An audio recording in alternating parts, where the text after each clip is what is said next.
Hello everyone, True Zero Emissions here. Okay, so I want to share with you today, I'm going to try something new in my videos. I'm going to try to focus more on one thing, like make a video for something specific. I tend to talk about like 100 different things in my videos. I apologize for that, but maybe some of you like that. Maybe that's what you like about my videos. You never know what's coming next. Okay, so in today's video, we have a Dualtron Thunder 2, and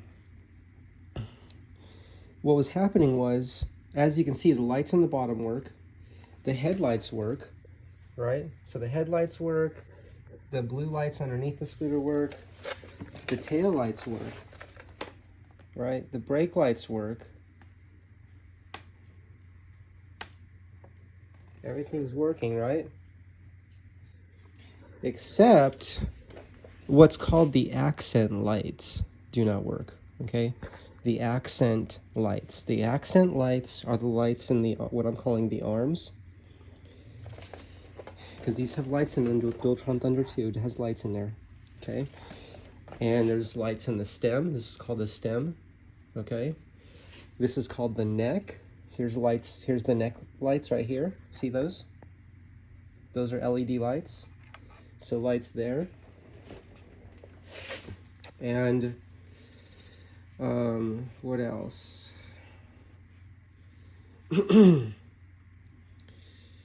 Yeah, so none of the accent lights are working. That's the in the arms, in the suspension arms, the neck, the stem, on both sides. And so what did I do? I came in here, and the first thing I checked was the power going to what's called the bus terminal. Okay, this is the bus terminal. And the bus terminal is powered by, I don't know what the plug is called. Every plug has a name, so you could find that out if you ask.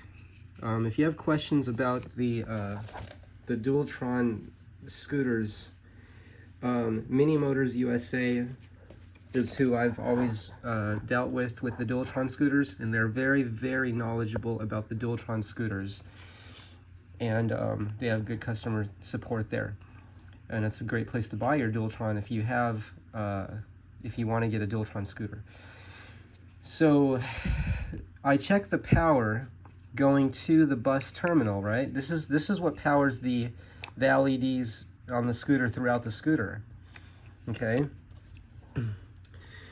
And as you can see here on the back of this one, right? So the bus terminal, if I understand correctly, the bus terminal is powered by the transformer. There's a transformer that steps down the voltage from 84 volts or whatever voltage the battery's at, and it steps it down. It's I think it's a DC. It'd be a DC to DC transformer, step down transformer. And that's going to step down the transformer. That's going to step down the power from 84 volts down to what in this case 12 volts. So here we have 12 volts going into this bus terminal. I don't know what's supposed to be coming out of these, and I don't recommend ever doing this. I actually stuck because you can accidentally short this out and actually burn it out if you made a mistake.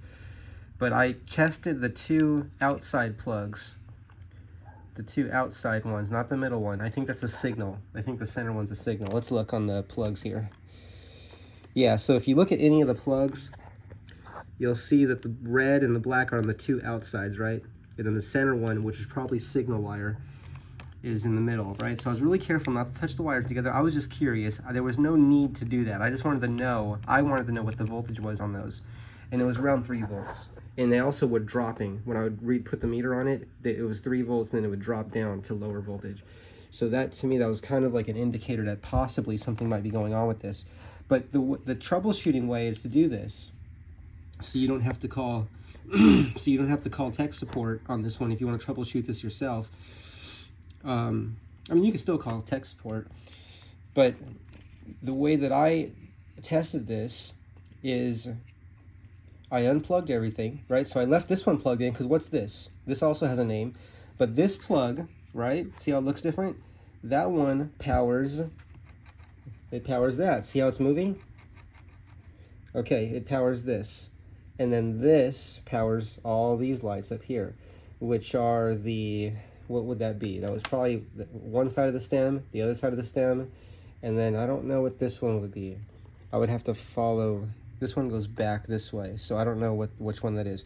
But what I was looking for was, I was looking for having everything unplugged, because one of the things that these will do, my understanding is that one of the things that the scooters will do, these scooters, is when we're dealing with the Dualtron Thunder 2 and probably similar models, but you can confirm that with Mini Motors USA, what happens is the if all of the lights are plugged in, right? See these little plugs here? All these little plugs that I unplugged? If these are all plugged in and one of them is shorted out, if one of them is shorted out, it'll make all the lights not work. It'll make all the accent lights not work. So because of that fact, right? If even one of these, if one of these are shorted, one of the LEDs are shorted out, it'll make all the lights not work. So because of that, everything has to be unplugged. The only thing we leave plugged in is the power cords. So that's the power cord powering up the bus terminal, and that's the power cord leaving the bus terminal and powering up this up here, the lights, the LED lights in the neck, right? Which light up this, the Dualtron. Okay, because that goes there, right? Okay. So now remember, when you're working with wires, this is I'm going to share my own experience with you.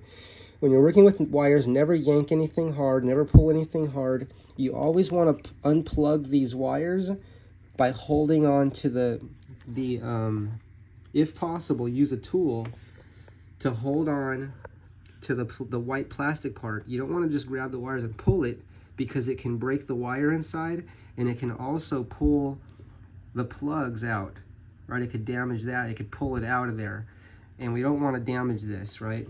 Because otherwise when we change our bus terminal, if that's what's needed, and in this case it is, and I'll get to that in a moment, when I plug in the lights to the new bus terminal, it won't work if this is damaged inside, if the wire's damaged in there.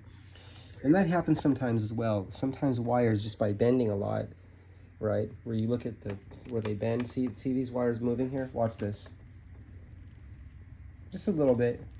But what can happen is a wire can crack inside there.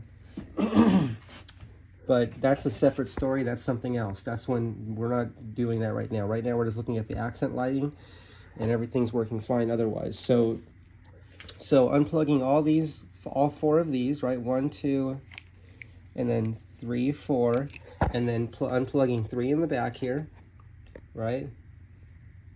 1, and then 2. So 1, 2, 3. Okay, that's where those plug in right there. That's where these plug in. And then plugging one light in at a time. Just one. Plug one in and then unplug it. Plug another one in, unplug it. Plug another one in, unplug it. Do the same thing down here. Plug one in, unplug it. And what you can do is mark, after you tested one, you could put a piece of tape around it, right? Something easy to take off, you know, an easy tape to use that doesn't leave a residue. Gaffer tape works. There's also a blue tape, which I don't know what this tape is called. Let's see if we can get a name of this tape here, because this tape is a favorite. Scotch 3M, and it's blue tape. Maybe you could just ask, like if you're at the hardware store, you could just ask for this tape. See, this tape is not too sticky, so I'm gonna try to find the end of it, and then this is a good temporary tape, like for marking wires and stuff like that. I can't find the end of it. Isn't that funny? I think I found it. It's a very thin tape.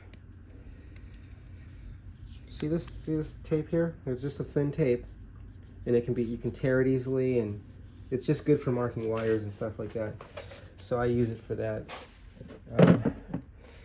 Special thanks to Cameron for introducing me to the blue tape. Okay, so going back to the this repair process for troubleshooting the accent lights, right? The accent lights, the arms, the neck, the stem lights, right? There's a stem light on each side, right? And the rear arms, right? They have lights in this too, Dualtron Thunder 2. Okay, so That's it. When I tested all the lights on this scooter, when I tested one light at a time, none of the lights came on.